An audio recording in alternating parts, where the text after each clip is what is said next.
সালাম আলাইকুম কাকা। কাকা কি গরু কিনতে আসছেন? ও দেখতেছেন, হ্যাঁ। এবার এবার বাজার মূল্য কেমন হয়েছে? পরিকল্পনা করা উত্তম। আপনি আগে থেকে যদি পরিকল্পনা করেন কোরবানি দিতে, তাহলে আপনি পারবেন।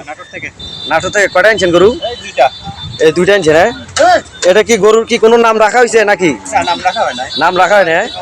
এটা কি আপনি কি শখ করে আসছেন হাটে নাকি? মানে এবার আমাদের নাটোর থেকে অনেক লোক আসে, মানে নাটোর থেকে অনেক লোক আসে আপনার এইবার মানে এবার প্রথম, হ্যাঁ। যারা আসছে তারা অনেক প্রতি বছরই আসে। মানে ওনারা প্রতি বছর আসছে, কি আপনার এবার মানে প্রথম আসছেন, হ্যাঁ। আপনার নাম? আমার নাম রুবেল। রুবেল। রুবেল, তো এবার মানে বাজার মূল্য কেমন হতে পারে? বাজার মূল্য আসছে হচ্ছে গত রাতে। আচ্ছা আমার একটু হবে, বুঝতে হবে। আচ্ছা। আমি তো প্রথম। আচ্ছা আচ্ছা, হ্যাঁ। আসতে কোনো সমস্যা হয় নাই? না না, আসতে কোন আপনাদের এখানে যে সামিয়ানা নাই, উপরে যে তারপাল টাঙানো নাই, অবশ্যই লাগে। ঠিক আছে নি? এখন তো আপনাদের মানে কোনো সুব্যবস্থা করে দিছে? এখনো তো দেয় নাই। আপনাদের এই যে বিশুদ্ধ পানির ব্যবস্থা করে দিছে? পানি ওই যে জায়গায় আছে, ভালো পানি। মানে ভালো পানি আসছে, এমন কোনো সমস্যা হয় নাই তো? না, হাটে কোনো গ্যাঞ্জাম? না, গঞ্জাম